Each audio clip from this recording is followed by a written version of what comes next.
ఓం శ్రీ గణేశాయ నమః. శ్రీమాత్రే నమః. శివాయ గురవే నమః. శ్రీకృష్ణ పరబ్రహ్మణే నమః. శ్రీరామాయ నమః. శ్రీ గురుభ్యో నమః. శ్రీ దత్తాత్రేయాయ నమః. ఓం ద్రాం దత్తాత్రేయాయ నమః. ఓం ద్రాం దత్తాత్రేయాయ నమః. ఓం ద్రాం దత్తాత్రేయాయ నమః. ప్రియ భగవద్బంధువులారా, మోహనవాణి ఛానల్ ద్వారా వీక్షిస్తూ శ్రవణం చేస్తూ ఉన్నటువంటి భగవద్బంధువులందరికీ, మిత్రులందరికీ కూడా ముందుగా నా యొక్క సాధువాదాలు. మనం గత 2 రోజుల నుంచి శ్రీ దత్త పురాణం చెప్పుకుంటూ ఉన్నాం. నిన్నటి రోజున నైమిషారణ్యానికి సూత మహర్షి యొక్క రాక, ఆ తరువాత నైమిషారణ్యంలో దత్తాత్రేయ ప్రభువుని స్తోత్రం చేసినటువంటి సూతుడు, ఆ స్తోత్రాన్ని చక్కగా చెప్పుకున్నాం మనం. ఈ రోజున కలిపురుషుడికి బ్రహ్మదేవుడికి జరిగినటువంటి సంవాదాన్ని ఈ 3వ ఎపిసోడ్లో చెప్పుకునే ప్రయత్నం చేద్దాం. పద్మకల్పానికి మొదట్లో శ్రీమన్నారాయణుడి యొక్క నాభి కమలం నుండి బ్రహ్మదేవుడు ఉద్భవించాడు. పద్మకల్పం. ఇప్పుడు జరుగుతున్నది శ్వేతవరాహ కల్పం. అంటే ప్రతి 1000 సంవత్సరాలకి ఒక కల్పం బ్రహ్మదేవుడికి. ఆ బ్రహ్మదేవుడు ఉద్భవించి పద్మాసనంలో కూర్చొని సకల చరాచర జగత్తును సృష్టి చేయటం మొదలుపెట్టాడు. భూలోకంలో ముందుగా మానవులను సృష్టించాడు. ఆ సృష్టించినటువంటి మానవులకి వర్ణాశ్రమ ధర్మాలు ఏర్పాటు చేశాడు. వర్ణాశ్రమ ధర్మాలు అని 4 ఉంటాయి. 1 బ్రహ్మచర్యం, 2 గృహస్థాశ్రమం, 3 వానప్రస్థం, 4 సన్యాసం. ఈ 4 ధర్మాలని మానవులు ఆచరించే విధంగా ఏర్పాటు చేసి వాటిని అమలు చేయటానికి మనువులను సృష్టించాడు. అంటే బ్రహ్మదేవుడి యొక్క ఒక కల్పం పూర్తి అయ్యేసరికి 14 మంది మనువులు వెళ్ళిపోతారు. మొట్టమొదటి మనువు స్వయంభవ మనువు. ఇప్పుడు మనం 7వ మనువు అయినటువంటి వైవస్వత మనువు కాలంలో ఉన్నాం. ఆ తర్వాత కాలాన్ని 4 యుగాలుగా చేశాడు. మొదటిది కృతయుగం, 2 త్రేతాయుగం, 3వది ద్వాపర యుగం, 4వది కలియుగం. ఈ 4 యుగాలకి 4 అధిపతులను పెట్టాడు. మనువే ఇవన్నీ ఏర్పాటు చేశాడు. ధర్మ రక్షణ భారాన్ని ఈ మనువులకు అప్పగించాడు బ్రహ్మ. మొదటి 3 తమ తమ విధి నిర్వహణ కోసం బ్రహ్మదేవుడి యొక్క ఆజ్ఞను అనుసరించి బయలుదేరారు. పిశాచరూపుడు, కలహశీలుడు అయినటువంటి కలిపురుషుడు 4వ వాడు. 4వ యుగమైనటువంటి కలియుగానికి అధిదైవం. ఆ కలిపురుషుడు మాత్రం దిగంబర రూపంలో గంతులేస్తూ, వెకిలి చేష్టలు చేస్తూ, ఒక చేత్తో మర్మాంగాన్ని, మరొక చేత్తో నాలుకని పట్టుకొని నిలబడ్డాడు బ్రహ్మదేవుడి దగ్గర. ఓ విధాత, సకల పాపాలకి ధర్మాలకి వినాశకుడుగా నన్ను సృష్టి చేశావు. భూలోకంలో నాకు శత్రువులు చాలా మంది ఉన్నారు. పుణ్యకార్యాలు చేసే వాళ్ళంతా నాకు శత్రువులే. శివనామం, హరినామం, గంగా స్నానం, దానం, సత్సంగం, పుణ్యక్షేత్ర సందర్శన, అలాగే పుణ్యతీర్థాలలో స్నానం చేయటం, ఇవి చేసేటటువంటి వాళ్ళంతా నాకు బద్ధ శత్రువులు. వీటిని ఆచరించటం నాకు సుతరాం ఇష్టం ఉండదు. నాకు ఇలాంటి పాపకార్యాలు ఎందుకని అంటగట్టావు అంటూ కలిపురుషుడు ఏడుస్తూ ఉన్నాడు. కృతయుగ పురుషుడు అద్భుతంగా ఉన్నాడు. అలాగే త్రేతాయుగ పురుషుడు ఆనందంగా ఉన్నాడు. ద్వాపర పురుషుడు కూడా ఆనందంగానే ఉన్నాడు. కానీ కష్టమంతా నాకే పెట్టావు. అందరూ నన్నే తిట్టుకునేటట్టుగా చేశావు. నాకు అలాంటి పనులు అప్పగించావు అంటూ కలిపురుషుడు ఏడుస్తూ ఉన్నాడు. అప్పుడు బ్రహ్మదేవుడు నాయన కలిపురుష, నీకు ఒప్పగించినటువంటి పనులు నువ్వు చెయ్యి. ఇందులో నువ్వు బాధపడాల్సిన పనేం లేదు. నువ్వు అనుకుంటున్నట్లు నీ శత్రువర్గాన్ని నువ్వేం చేయలేవు. చూసారా, నువ్వు పుణ్యక్షేత్రాలు దర్శించేవాళ్ళు, హరినామం, శివనామం, గంగా స్నానం, దానాలు చేసేవాళ్ళు, వీళ్ళందరూ నీకు శత్రువులు అనుకుంటున్నావు. ఆ శత్రువులు నువ్వేం చేయలేవు. వ్యసనాలకి, అరిషడ్ వర్గాలకి, డాంబికాలకి, అసత్యాలకి, అనాచారులకి దాసులై వాళ్లే నీకు శిష్యులు అవుతారు. ఇది కలిపురుషుడికి బ్రహ్మ చెప్పినటువంటి మాట. అంటే భూలోకంలో కొంతమంది మానవులు వ్యసనాలకు బానిసలు అవుతారు. వ్యసనాలు 7 అని చెబుతారు పెద్దలు, 7 వ్యసనాలు. అలాగే అరిషడ్ వర్గాలు 6, కామ, క్రోధ, మోహ, లోభ, మద, మాత్సర్యాలు అనేటువంటివి.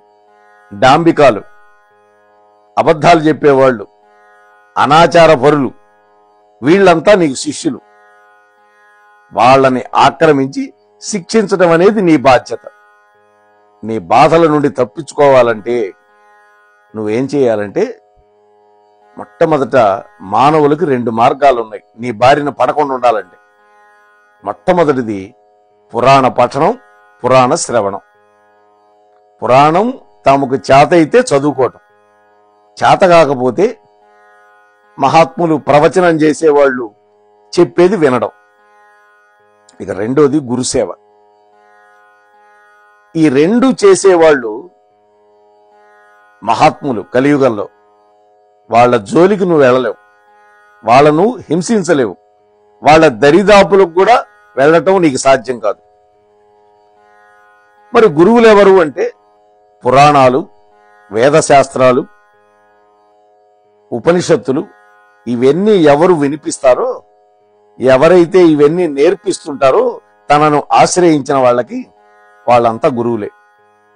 గురుసేవ చేసుకునే వాళ్ళకి కలిబాధ ఉండదు అని బ్రహ్మ అన్నాడు. పూర్వజన్మ సుకృతం వల్లనే ఎవడికైనా సరే ఉత్తమమైనటువంటి గురువు లభ్యమవుతాడు. గురువు బోధిస్తే తప్ప శాస్త్ర పరిజ్ఞానం ఎవడికి అబ్బదు. శాస్త్రజ్ఞానం ఉంటే గాని ధర్మాధర్మ వివేచన అబ్బదు. ఇది ధర్మం, ఇది అధర్మం అని తెలియదు.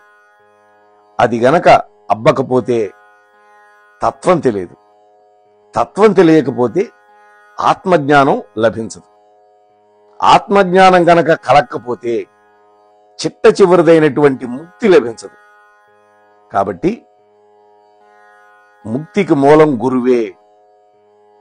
పురాకృత పుణ్య విశేషం లేని వాళ్ళకి సద్గురువు లభించడు. వాళ్ళంతా నీకు చిక్కుతారు. ఇందులో నువ్వు పడాల్సిన పనే ఏం లేదు. అందువల్ల నీ ధర్మం నువ్వు ఆచరించు అని బ్రహ్మదేవుడు కలిపురుషుణ్ణి బుద్ధగించాడు. కలి అన్నాడు, ఓ బ్రహ్మదేవా, గురువు అంత గొప్పవాడా? అసలు గురు శబ్దానికి అర్థం ఏంటి? గురువు అంటే ఎవరు? ఎలాంటి వాడు గురువు? ఎవరికి గురువు? గురువు యొక్క స్వరూపం తెలియపరిచి నన్ను కృతార్థుండి చెయ్యండి అని ప్రార్థించాడు కలి. అప్పుడు బ్రహ్మ చెబుతున్నాడు, ఓ కలిపురుష, నీ మనస్సులో కలిగినటువంటి సందేహం తీర్చడం నా ధర్మం, నా కర్తవ్యం. గురు శబ్దంలో ఉకారం అనేది అచ్చు, అది ద్విరుక్తమైంది. అంటే గకార రేఫాలు 2 హల్లులైనవి. వీటిలో గకారం అనేది సర్వసిద్ధిప్రదమైంది, రకారం అనేది సర్వ పాపనాశకం, ఉకారం అనేది అవ్యక్తమైనటువంటి అచింత్యమైనటువంటి విష్ణు తత్వానికి ప్రతీక. అందుకే 2 హల్లులకి ప్రాణం అయింది ఈ ఉకారం. గూలో ఉకారం ఉంది, రూలో కూడా ఉకారం ఉంది. 2 ఉకారాలు అక్కడ. అచ్చుని ప్రాణము అంటారు, ప్రాణాక్షరాలు. దానివల్లనే హల్లులు ప్రాణులు అవుతున్నాయి. ఇప్పుడు కా అనేటువంటి అక్షరం రావాలనుకుందాం. ఇక్ ప్లస్ ఆ కా. ఇక్ అనేది హల్లు, దానికి ఒక అచ్చు జోడైతే తప్ప దానికి ఒక శబ్దం రాదు. ఇప్పుడు కాకి గుణింతం ఉందనుకోండి, కాకు దీర్ఘం ఇస్తే కా ఇలా అంటున్నాం కదా. కాబట్టి అకార ఉకార ఈ ఇలా ఇకారం ఇవన్నీ కూడా ఆ హల్లుకి జోడించినప్పుడు వాటికి ఒక ప్రాణం వస్తుంది. ఇంకా వీటిలో వర్ణాది దేవతలు కూడా ఉన్నారు. గకారానికి గణపతి అధిదేవత, అలాగే రకారానికి అగ్నిదేవుడు అధిపతి. అందుకనే రకారం అగ్నిబీజం అంటారు. రామ అనే దాంట్లో కూడా రకారం అగ్నిబీజం అని, మకారం అక్కడ అమృత బీజం. అలాగే ఉకారానికి విష్ణువు అధిదేవత. ఇప్పుడు గా రా ఉ అనేటువంటి 3 ఉన్నాయి, ఉకారాలు 2 వచ్చినాయి. గకారానికి గణపతి, రకారానికి అగ్నిదేవుడు, ఉకారానికి విష్ణువు అధిదేవతలు. ఈ రకంగా గురు శబ్దమే మంత్రంతో సమానమైనటువంటిది. అందుకనే ఉకారః అంధకారశ్చ రుకారః తన్నిరోధకః అని శాస్త్రం చెప్పింది. ఇది 4 విధాలైనటువంటి పురుషార్థాలకి సాధనం. పురుషార్థాలు 4 ఉన్నాయి. ఏమిటవి? ధర్మము, అర్థము, కామము, మోక్షం. తల్లి, తండ్రి, పరాత్పరుడు అన్నీ కూడా గురువే. శిష్యుడి మీద శివుడికి గనక కోపం వస్తే గురువు గారు రక్షించగలుగుతాడు. లేదు విష్ణువు కోపిస్తే ఒక వ్యక్తి మీద గురువుగారు రక్షిస్తాడు.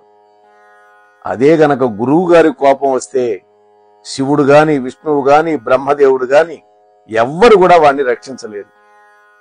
ఎందుకని? గురువే పరతత్వం.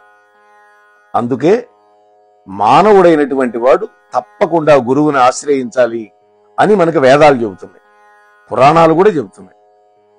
అందువల్ల శ్రీమన్నారాయణుడే ఎవడికైనా ప్రసన్నుడైతే ఏం కోరుకోవాలిట? గురుభక్తిని కోరుకోవాలట. అంతే తప్ప భోగభాగ్యాలు కోరుకోకూడదు. అంటే ఉత్తమమైనటువంటి వైష్ణవులు, విష్ణు భక్తులు ఎప్పుడు కూడా స్వామి ప్రత్యక్షమైతే సద్గురువుని ప్రసాదించు అని కోరుకోవాలి. ఎందుకని? గురువే గనక ప్రసన్నుడైతే శ్రీమన్నారాయణుడు ప్రసన్నమైనట్లే. సకల పుణ్యక్షేత్రాలని, తీర్థాలని దర్శించినటువంటి ఫలం గురు శుశ్రూష వల్ల దక్కుతుంది. గురుపాద మనకి గురు చరణ అంబుజ నిర్భర భక్త సంసారాత్ అచిరాన్ భవముక్తగా అని శంకర భగవత్పాదులు మోహముద్గరం అనేటువంటి గ్రంథంలో చెప్పారు. అదే భజగోవిందం అంటాం మనం. అట్లాగే సకల వ్రతాలు, తపస్సు ఇవన్నీ చేసినటువంటి పుణ్య ఫలం కూడా గురుసేవ వల్ల దక్కుతుంది. శాస్త్ర పరిజ్ఞానం, ధర్మ వివేకం, అలాగే భక్తి, జ్ఞానం, వైరాగ్యం, సదాచారం ఇవన్నీ కూడా గురువు యొక్క సేవ వల్లనే, గురువు యొక్క అనుగ్రహం వల్లనే లభిస్తాయి. నాయన కలిపురుష, ఒక్క మాటలో చెప్పాలంటే గురుదేవుడి యొక్క మహిమ వర్ణనాతీతం అని చెప్పగానే కలి సంతోషపడి, ఓ విధాత, ఇక్కడ నాదొక ధర్మ సందేహం ఉంది. మానవ మాతృడైనటువంటి గురువుకి ఇంతటి మహత్తరమైనటువంటి శక్తి ఎట్లా వచ్చింది? అందులో మీరు త్రిమూర్తి స్వరూపుడు అంటున్నారు, సకల దేవతా స్వరూపుడు అంటున్నారు గురువు, అలాగే సర్వజ్ఞుడు అని కూడా అంటున్నారు. ఇది ఎట్లా సాధ్యమైంది అని మంచి ప్రశ్న అడిగాడు. అందుకని బ్రహ్మ కూడా మెచ్చుకొని, ఓ కలి, మంచి సందేహం వచ్చిందయ్యా నీకు, శ్రద్ధగా విను, చెబుతాను. గురువు గనక లేకపోతే ఎవ్వడికైనా శాస్త్ర పరిజ్ఞానం అనేది ఉండదు. శాస్త్ర పరిజ్ఞానం లేకపోతే ధర్మం యొక్క స్వరూపం తెలియదు.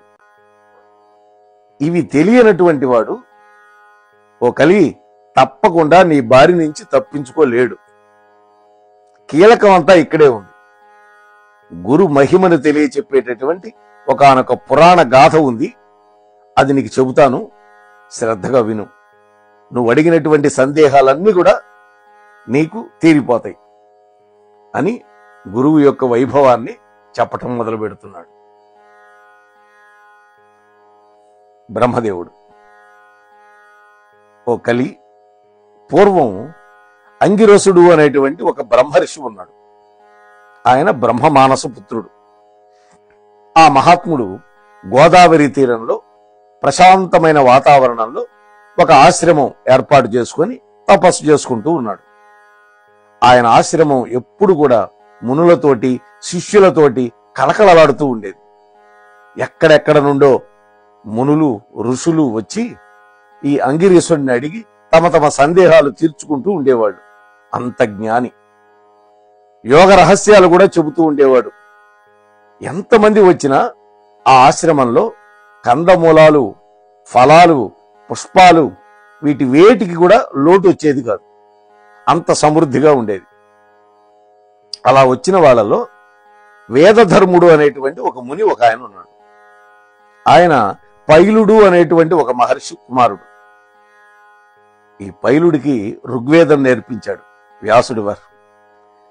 శిష్య బృందంతో వచ్చి అంగిరసుడి యొక్క ఆశ్రమంలో తపస్సు చేసుకుంటూ ఉన్నాడు ఈ వేదధర్ముడు. అయితే ఈ వేదధర్ముడి యొక్క శిష్యుల్లో దీపకుడు అనేటువంటి ఒక శిష్యుడు చాలా గొప్పవాడు. దీపకుడు అతని పేరు. ఆయన పేరులోనే దీప్తి, కాంతి ఉంది. బుద్ధిలో, గుణంలో, వినయంలో, విధేయతలో, నిష్టలో చెప్పుకోదగినటువంటి వ్యక్తి ఈ దీపకుడు. వేదాంగాలు అభ్యసించాడు ఈ మహాత్ముడి దగ్గర. అయినా గృహస్థాశ్రమం మాత్రం స్వీకరించాలి. బ్రహ్మచారిగానే జీవితాంతం ఉండి గురు శుశ్రూష చేసుకుంటూ తరించాలి అనేటువంటి ఒక దృఢమైనటువంటి నిశ్చయంతో ఉన్నాడు. గురువు గారు కూడా సరేనని అంగీకరించాడు. దీపకుడు పరమానంద భరితుడి గురువు గారి యొక్క సేవలో కాలం గడుపుతూ ఉన్నాడు.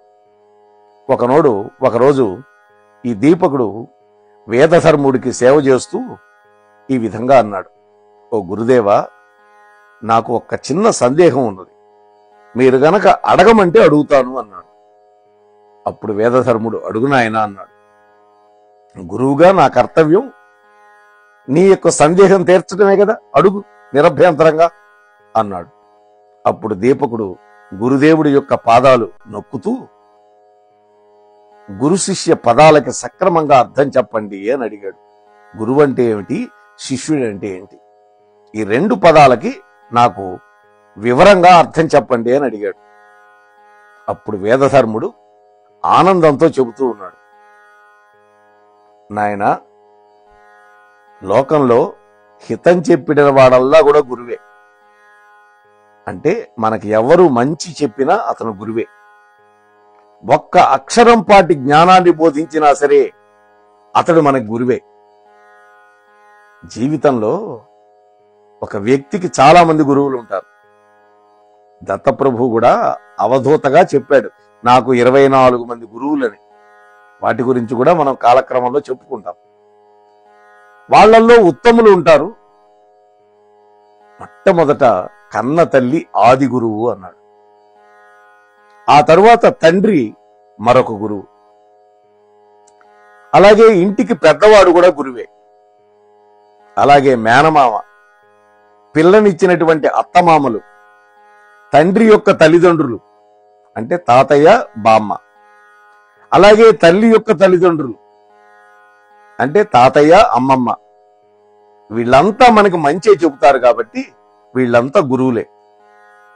ఉపనయన సంస్కార సమయంలో బ్రహ్మోపదేశం చేస్తాడు కాబట్టి కన్న తండ్రి గురువు. వేదాలు శాస్త్రాలు అతడే గనక నేర్పిస్తే ఆ తండ్రే, అతడి యొక్క గురుత్వం రెట్టింపు అవుతుంది. ఒక్కొక్కసారి తండ్రి గనక వేదశాస్త్రాలు రాకపోతే వేరే గురువు దగ్గరికి వెళ్తాడు.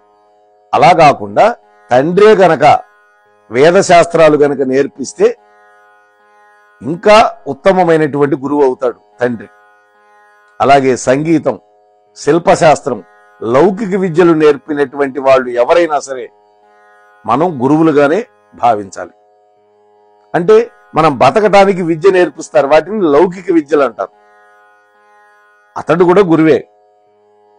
అలాగే సంసార సాగరాన్ని తరించడానికి, జనన మరణ చక్రాల నుండి బయటపడటానికి ఏకైక మార్గం అయినటువంటి బ్రహ్మజ్ఞానాన్ని ఉపదేశించేవాడు ఉన్నాడే, అతడు పరమ గురువు అన్నాడు. అతడే పరతత్వం, అతడే త్రిమూర్తి స్వరూపం, అతడే సకల దేవతా స్వరూపం. అందుకనే గురుర్ బ్రహ్మ గురుర్ విష్ణు గురుర్ దేవో మహేశ్వర గురు సాక్షాత్ పరం బ్రహ్మ తస్మై శ్రీ గురవే నమః అంటామే. ఈ శ్లోకానికి అర్హత కలిగినటువంటి వాడు ఇలాంటి గురువు, బ్రహ్మజ్ఞానాన్ని ఉపదేశించినటువంటి వాడు. అయితే గురువు కూడా మనలాగా మానవ రూపంలో ఉన్నాడని ఏనాడు కూడా అనుమానించకూడదు. బ్రహ్మజ్ఞానంతో నిన్ను బ్రహ్మను చేసేటటువంటి పరబ్రహ్మ స్వరూపుడు ఆయనే. వీళ్లే కాకుండా రకరకాల దేవతా ఉపాసనలు, మంత్రాలు, వ్రతాలు ఉపదేశించే వాళ్ళు గురువులు చాలా మంది ఉంటారు. మన ఇంటి పురోహితులు కూడా మన గురువే. అలాగే దీక్షలు ఇచ్చే గురువులు కొంతమంది ఉంటారు, మంత్ర దీక్ష. ఆచార్యులు ఉంటారు. గురి కుదుర్చుకొని శ్రద్ధతోటి గురుసేవ చేయాలి. ఇలా చేస్తే మనకి ఇహపరాలు రెండిట్లో కూడా శ్రేయస్సు కలుగుతుంది. సద్గురువును గనక ఆశ్రయిస్తే మానవుడికి సమకూరనటువంటిది ఏది ఉండదు. ఈ దేహం ఒక నౌకతో సమానమని పెద్దలు చెబుతారు. సంసారం అనేటువంటి సముద్రంలో ఈ నౌక ప్రయాణిస్తూ ఉంటుంది. దీన్ని గనక సరి అయినటువంటి దారిలో పెట్టి గట్టుకు చేర్పించేటటువంటి మహాత్ముడే గురువు. ఆ గురువు లేకపోతే ఎటో పడి వెళ్ళిపోతుంది ఆ నావ. కాబట్టి సద్గురువును ఆశ్రయించడం అనేది మానవుడి యొక్క ప్రథమ కర్తవ్యం. బ్రహ్మజ్ఞానం వాదోపవాదాలతో లభించదేనాడు. దానికి యోగ సాధన కావాలి, తపో నిష్ఠ కావాలి, శమదమాదులు కావాలి. శమము అంటే లోపల ఉండే ఇంద్రియాల నిగ్రహం, దమము అంటే బయటికి కనిపించే ఇంద్రియాల యొక్క నిగ్రహం. ఈ రెండు ఉండాలి. అలాగే వేదాంగ పరిజ్ఞానం ఉండాలి. వీటన్నింటికీ మార్గదర్శకుడు సద్గురువు మాత్రమే అంటూ ఇంకా గురు వైభవాన్ని చెబుతూ ఉన్నాడు. ఇంకా గురు వైభవాన్ని ఏమి చెప్పాడు తెలియాలి అంటే మనం రేపటిదాకా వేచి ఉండక తప్పదు. అంతవరకు మీ దగ్గర సెలవు తీసుకునే మీ ధర్మవరపు వెంకటరమణ. ఈ ఛానల్కి అందరూ సబ్స్క్రైబ్ చేయండి, చక్కగా ప్రవచనాలను ఆస్వాదించండి. మీకు నచ్చితే లైక్ చేయండి, ఇతరులకు షేర్ కూడా చేయండి. స్వస్తి. ఇంతవరకు మన ఛానల్కి ఎవరైనా సబ్స్క్రైబ్ చేసుకోకపోతే ఇప్పుడే ఈ క్షణమే సబ్స్క్రైబ్ చేసుకుని ఆ పక్క నుండి బెల్ బటన్ మ్రోగించి మమ్మల్ని ప్రోత్సహిస్తారని మనస్ఫూర్తిగా కోరుకుంటూ ధన్యవాదాలు.